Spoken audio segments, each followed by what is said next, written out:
I had very limited time finishing up unit before Airbnb guests check in and didn't expect that the life gonna throw me one more challenge with Joist being right on the way where Junction box had to go before installing kitchen light.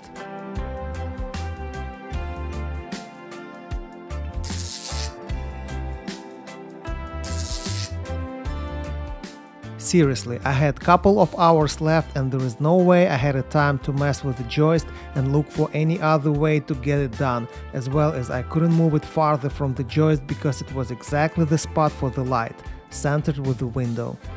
So I came up with an idea that I don't recommend anyone to repeat. I decided to modify my junction box to the size that's perfectly gonna fit into ceiling opening. With miter saw, I wanted to cut out half of my J-box, so the entire piece gonna perfectly sit over the joist. There is 3 swing clamps on J-box, so I had to get rid of one of them because it will be meeting the same joist.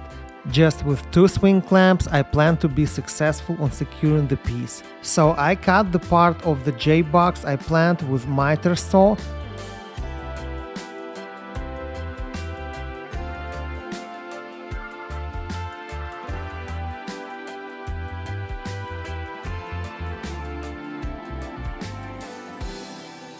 And here is how my J-box started looking like.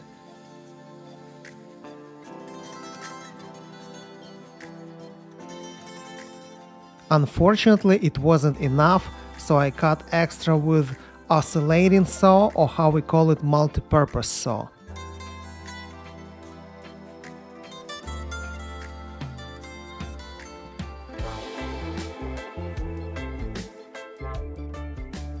I used electrical tape to put over the gap in J-box, and obviously Joist will take care of the other side, covering it.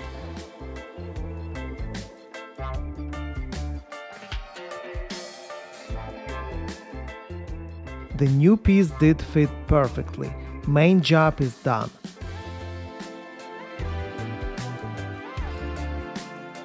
Here is the final look after light installation. Sturdy and cute contemporary look.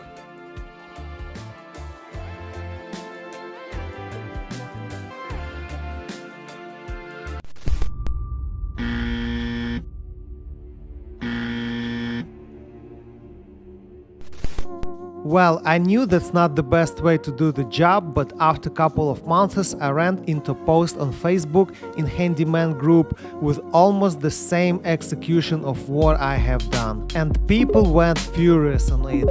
Comment after comment after comment. Obviously this work was against the proper way how to do it, and finally I got good explanation why exactly.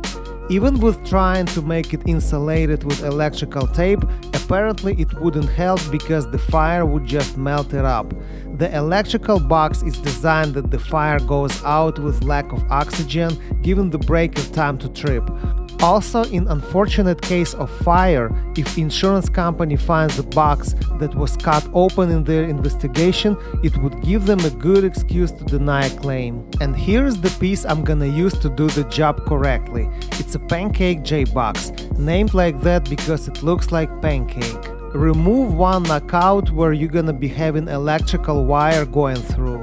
You will be using an M connector through inside of box in knockout hole. Mostly pancake boxes designed for half-inch drywall uses. In my case, it's wider wooden plank ceiling. So to level pancake box with it, I had to use some additional thin board that I put over the joist.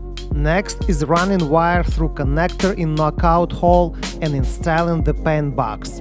Once again, if there were to be a short that created the fire, it wouldn't last more than a few seconds before the oxygen would be used up and the fire go out. In this time, theoretically, the breaker would trip and render the situation harmless. Just with 2 screws run into the joist, our pancake was sturdy and secure, not going anywhere. Well, and the last step is putting back your light fixture. Now the kitchen is back to safe conditions as well as the house overall. Do your work right and be careful with creative methods when it comes to electricity.